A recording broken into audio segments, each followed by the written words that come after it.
네, 안녕하세요. 보드게임이 있는 인문학 거실 오늘 8번째 시간입니다. 마작이라는 색다른 보드게임을 배워보도록 하겠는데요. 이 게임은 단순한 게임이라기보다는 동아시아인들의 어떤 인생의 철학을 담고 있는 어떤 게임이 아닐까. 그리고 굉장히 다양한 역사적인 유래를 가지고 있으면서 또 우리 삶에 많이 녹아들어 있는데요.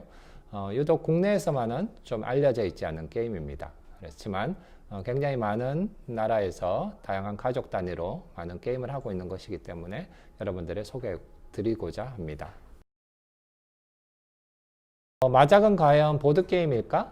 또는 마작이라는 것이 굉장히 영화 같은 데에서 이렇게 조직 폭력배나 무서운 사람들이 하는 약간 도박이라고 알려져 있는 경우들도 많이 있는데요. 어떤 문화 속에서는 게임들이 도박의 수단이나 또는 사회적으로 악이 될 수 있는 수단으로 사용하는 경우들도 많이 있습니다. 그렇지만 실제로 마작이라는 게임은 중국에서부터 다양한 중화권, 홍콩, 대만, 일본, 싱가포르, 말레이시아, 베트남 또는 미국이나 영국 등의 유럽에서도 많이 하고 있는 게임이고요. 일반 가정에서도 많이 하고 있는 게임이니까 그런 마음을 좀 접어두시고요. 그렇지만 또 보드게임 중에서 마작이란 것은 어떤 위치를 가지고 있는가를 좀 생각해 볼 필요가 있습니다. 저도 이제 다양한 보드게임을 접하다 보면 이 게임은 마작을 조금 단순화시킨 게임이야. 또는 이 게임과 마작은 어떤 점은 비슷하지만 어떤 점은 좀 다르다. 이렇게 마작에 빗대서 소개하는 경우들도 많이 있습니다. 그래서 이제 제가 마작을 접해서 게임을 해보다 보면 다른 많은 보드게임을 하시는 분들도 마찬가지지만 마작을 알고부터는 다른 보드게임은 하지 않게 되었어. 이렇게 말씀하시는 분들은 많이 있습니다. 그래서 여러 보드게임들이 재미있긴 하지만 어느 정도 시간이 지나면 질리는 이런 측면들이 있는데 마작이라는 게임은 정말 질리지 않게 오래도록 평생 동안 할 수 있는 이런 게임이라고 생각이 듭니다. 그리고 마작 속에서는 다양한 보드게임의 요소들이 집대성되어 있고 또 우리가 삶을 살아가면서 겪게 된 여러 가지 심리적인 상황들을 또 축약시켜 놓은 점들이 많이 있어요. 그래서 마작은 게임도 재미있지만 마작을 둘러싼 여러 가지 문화를 보는 것도 굉장히 재미가 있습니다. 저희가 이제 첫 번째 시간에 보드게임이 있는 인문학 거실 첫 번째 시간에 보드게임의 역사, 오래된 보드게임들을 조금 소개해 드렸는데 사실 마작에서 사용하는 여러 가지 도구들을 보면 이 보드게임의 역사를 축약시켜 놓았구나 이런 생각이 들 때도 있습니다. 굉장히 다양한 도구를 사용을 하는데요. 첫째 주사위도 사용을 합니다. 주사위를 굴려가지고 패를 어떻게 나눌까 이렇게 게임을 진행시키기도 하는데요. 이 주사위는 예전에 소개해드린 바와 같이 길게 보면 1만 년 또는 수천 년 전에 인류가 사용했던 게임의 도구이죠. 이걸 활용하고 있고 또 마작에서 점수를 계산하는 이런 봉이 있습니다. 점수봉이라고 하는데요. 실제 이 봉은 뭐냐? 여러분들이 주역이나 이런 곳에서 산통을 흔들어서 특정한 궤를 뽑아서 점을 치거나 또는 그걸 가지고 인생을 궁리하는 이런 것들을 이제 동양 철학을 배우신 분들은 많이 아실 겁니다. 그래서 이 도구가 바로 그때 사용하는 도구입니다. 그래서 점을 치는 도구이기도 하고 마작이 성립했을 때 이걸 가지고 게임을 하는 도구이기도 했어요. 그래서 옆에 있는 게임 도구를 가져와서 마작 게임을 한 다음에 이걸로 점수를 계산하자 해서 이렇게 사용하기도 했습니다. 그 다음에 마작이라는 것은 패, 그러니까 카드가 아니라 여기 있는 딱딱하고 두툼한 패를 사용하는데요. 요새 연원이 되는 것은 예전에도 소개해드린 이와 같은 골패, 도미노라고 하는 이건 좀 얇긴 한데요. 그래서 동물의 뼈를 납작하게 만들어서 한쪽은 보이지 않게 하고 다른 면에 주사위 눈금이나 또 마작 같은 경우 특정한 숫자나 그림들을 표시를 하고 있죠. 이렇게 만든 패의 문화가 또 마작 속에 깃들어져 있습니다. 그리고 이제 마작을 게임을 진행하다 보면 굉장히 다양한 게임의 플레이들이 나오는데 이런 것들도 어떻게 보면 여러 가지 보드게임의 요소들을 좀 활용하고 있습니다.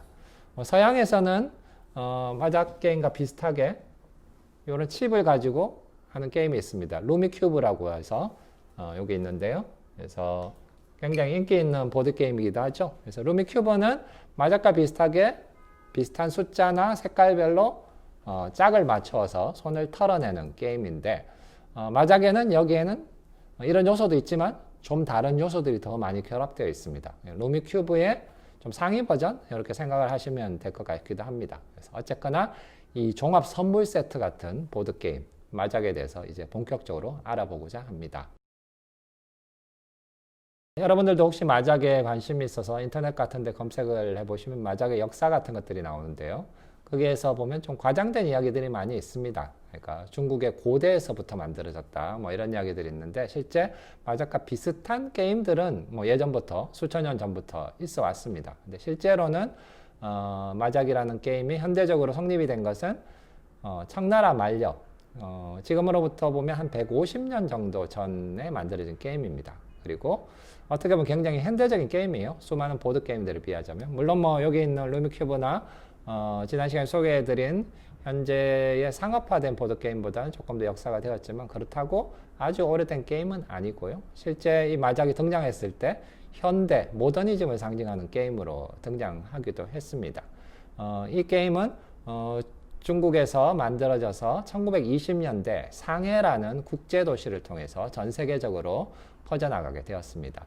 당시 상해에는 중국을 찾아온 여러 외국의 사신들, 경제인, 문화인, 또는 뭐 정치가, 군인들 이런 사람들이 많이 함께 커뮤니티를 이루면서 살았는데요. 거기에서 서양의 문화를 동양에 전파시키기도 하고 동양의 문화를 서양에 가져가기도 했습니다. 서양의 문화 중에서는 영화나 재즈 음악 뭐 이런 것들을 소개를 했고요. 반대로 동양에서 가져간 것은 차를 마시는 티 문화, 그 다음에 치파오라는 중국 여성들의 독특한 의상, 그리고 차를 마시며 치파오를 입고 즐기는 게임이 바로 마작이었습니다. 그래서 이 마작을 여러 나라에서 가져가서 곧바로 1920년대에 큰 유행을 하기도 했습니다. 그래서 1920년대 뉴욕에서는 당시 재즈 음악이 유행을 했는데 엄마는 마작을 좋아해 뭐 이런 제목의 노래도 있었습니다. 그래서 엄마가 마작에 너무 빠져서 집에도 들어오지 않고 놀러 다닌다. 뭐 약간 풍자적으로 이야기를 했는데요. 그런 게임들이 유행을 했고요. 가까운 도쿄나 경성 이런 곳에서도 역시 마작이 유행을 했습니다. 특히 이제 1920년대, 30년대 조선은 모던보이, 모던걸이라고 하는 새로운 유형의 젊은이들이 새로운 문화를 만들어가고 있었는데요. 그때도 핵심적인 문화로 마작이 있었습니다. 그래서 당시에 많은 젊은이들이 다방에서 커피를 마시는 새로운 문화 또는 연극을 보거나 영화를 만들거나 하는 문화와 더불어서 즐기는 게임으로서 마작을 많이 즐겨왔습니다. 이후에 우리나라는 뭐 전쟁과 여러 식민지 시절 같은 이제 어려운 환경에 처하면서 이런 좀 사행성 또는 뭐 유흥에 가까운 이런 놀이들을 좀 억압하는 경향들이 있었죠. 그래서 오랫동안 한국 사회에서는 널리 퍼져 있지는 않았습니다. 소수의 특권층, 어떻게 보면 이 사회의 최고 상류층들이 이런 게임을 조금 즐겨왔던 것 같습니다. 마작을 이제 최근 들어 사람들이 많이 관심을 가지게 된 이유는 여러 대중문화에 굉장히 매력적인 장치로 등장하기 때문입니다. 그래서 1930년대 상해의 풍경과 어우러지는 마작의 모습을 보여준 것이 영화 새끼. 그래서 새끼에서 주인공들이 약간 불륜의 관계를 저지르는데 그 어떤 마작판 속에서 누군가를 살짝 밀어주는 듯한 이런 느낌, 양조위가 탕웨이를 도와주는 것을 다른 사람들이 이제 눈치를 채게 되는 이런 모습들이 보이는데 그 속에서 이제 마작의 풍경들이 보이기도 하고요. 앞서 말한 경성에서 모든 보이들이 게임을 즐기는 모습은 별에서 온 그대라는 드라마를 통해서 국내에서 조금 소개되기도 했습니다. 그 외에 홍콩 영화를 보면 굉장히 마작 장면이 또 많이 나옵니다. 특히 이제 중국에서 건너와서 홍콩에서 어렵게 이렇게 새롭게 생활을 시작하는 사람들의 모습을 그린 화양연화라고 하는 작품에서 역시 작은 연립 빌라에서 사람들이 밤새 마작을 즐기는 장면이 좀 재미있게 표현이 되기도 하고요. 홍콩 배우 중에는 뭐 장국영 같은 사람이 유명한 마작 광이죠. 그래서 죽고 난 뒤에 그 무덤에 마작을 이렇게 같이 묻어주기도 했다고 합니다.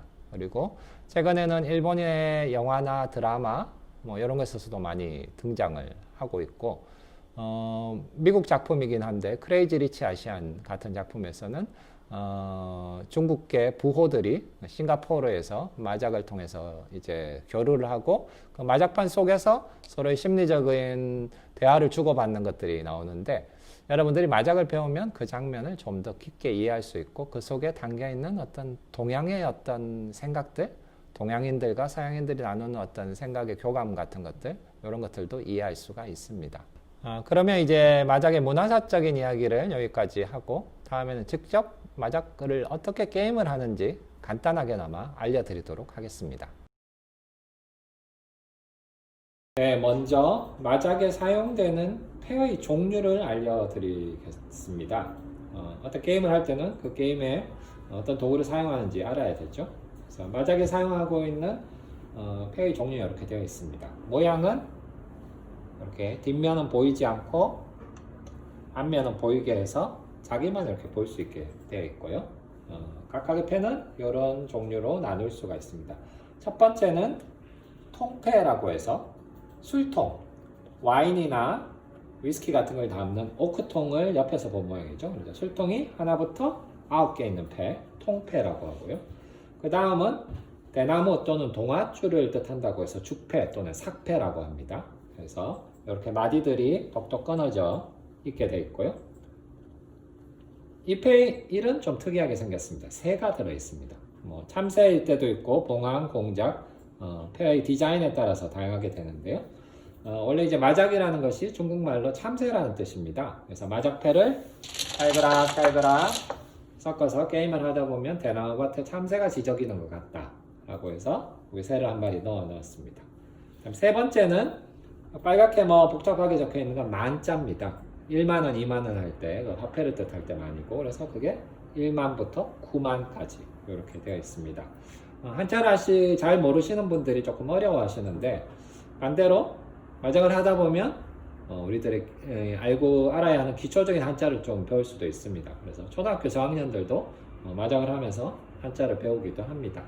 그 다음에 바람패라는 것은 동남서북이라고 해서 방향을 뜻하기도 하고 동풍, 서풍, 남풍, 북풍에 어디에서 불어오는 바람을 뜻하기도 하는데요. 순서가 동남서북, 우리는 이제 동서남북이라고 부르는데 중국에서는 동남서북 순서로 있고 실제로 게임이 자기 위치가 동쪽, 남쪽, 서쪽, 북쪽에 따라서 이렇게 순환하게 됩니다. 그래서 그런 방향을 뜻하게 되고요. 마지막으로 삼원패라는 게 있습니다. 삼원패는 가장 으뜸이 되는 세 가지 패라고 해서 중국인들이 좋아하는 세 가지 상징으로 이루어져 있어요. 화이트, 백패가 있고요. 그 다음에 그린, 초록색의 발. 이 발은 발화한다 라고 할 때 아까 생명의 잉태를 뜻하기도 하고 발제라고 하면 재산을 축적하는 이런 행운을 뜻하기도 하죠. 빨간색 줄, 레드는 우리 심장, 마음을 뜻합니다. 그래서 여기 있는 패드를 가지고 게임을 하게 되고요. 실제 마작은 중국, 일본, 한국, 홍콩, 대만, 또 미국 등지에 따라서 룰이 굉장히 좀 다릅니다. 그래서 이런 기본적인 세트를 가지고 있지만 별도의 이런 패드를 넣어서 쓰기도 합니다. 중국 마작에서는 원래 이 패드들이 있는데요. 그래서 추나 추동 또는 1, 2, 3, 4, 매난국죽 이렇게 4개가 세트가 되어서 이 패드를 넣는데 이 패는 실제로 게임에 사용한다기보다 이 패가 들어오면 공개를 하고 다른 패를 가져와요. 그래서 약간 보너스 점수를 얻는 이런 패라고 할 수 있습니다. 미국 마작에서는 이 패와 또 별도로 조커 패가 있어서 그 패를 넣어서 다양하게 활용하기도 합니다. 이제 마작 게임을 할 때 자신의 패를 어떻게 만드는지 기본적인 조패법, 패를 만들어가는 방법을 알려드리도록 하겠습니다. 마작은 기본적으로 자기 손 안에 13개의 패를 가지고 있습니다. 그리고 이 마장성 또는 패산이라고 하는 보이지 않는 패 중에 패를 하나 가져옵니다. 그리고 자기 패와 바꿔서 필요 없는 패를 하나 공개해서 버립니다. 이런 플레이를 계속 반복하게 되는데요. 손 안에 패가 하나 들어왔을 때 어떤 숫자의 조합을 맞추면 기본적으로 패를 구성을 할 수 있는데요. 그 기본은 33332의 조합으로 만들면 됩니다. 3을 만드는 것을 몸통이라고 하는데요. 몸통이 4개, 2를 만드는 머리가 하나, 사지에 이 아이를 보면 4개의 몸통에 머리가 붙어 있죠. 이걸 완성하면 됩니다. 그래서 몸통을 만드는 방법 2가지가 있고요. 첫 번째는 치라고 합니다. 이것은 숫자패, 통패, 주패, 만패로만 만들 수가 있고요. 같은 계열의 숫자패를 연속된 3가지 2죽, 3죽, 4죽, 7만, 8만, 9만 이렇게 한 조합을 만들면 됩니다. 그 다음은 퐁. 퐁은 숫자패, 문자패 모두 가능하고요. 남남남 또는 구통구통 구통 이렇게 똑같이 생긴 것 3가지를 모으면 됩니다. 그 다음에 3333이 이렇게 몸통을 4개 만들고 머리가 하나 필요한데 머리는 똑같이 생긴 패, 문자나 숫자패 2개가 모으면 됩니다. 그래서 이통 동동 이렇게 모으면 되는 거죠. 그래서 여기 이 상황에서 보면 이렇게 몸통 4개를 만들고 머리 하나를 붙이면 게임을 이길 수 있는 기본적인 형태를 만들게 됩니다. 마작이 가진 특별한 재미 또는 조금 어렵다고 하시는 분은 바로 이 점을 말씀하는 것인데요. 마작은 패의 조합을 3333-2로 만드는 것은 기본이고 그 위에 어떤 형태의 패를 넣어서 점수를 넣어야 됩니다. 그래서 역 또는 뭐 족보라고도 하는데요. 대표적으로 이런 형태들이 있습니다. 아직 이제 게임을 직접 해보시지 않으면 요것들의 의미를 정확히 아시지 못할 수도 있는데 특정한 패의 조합을 3333-1을 만들면서 여기에 해당되는 조건들을 결합하면 여기 있는 점수들을 얻게 됩니다. 그래서 최소 1점으로 이길 수도 있고 많이 나오면 뭐 13점 이상의 여기 꽉 찼다고 하는 영만이라는 것을 만들 수도 있습니다.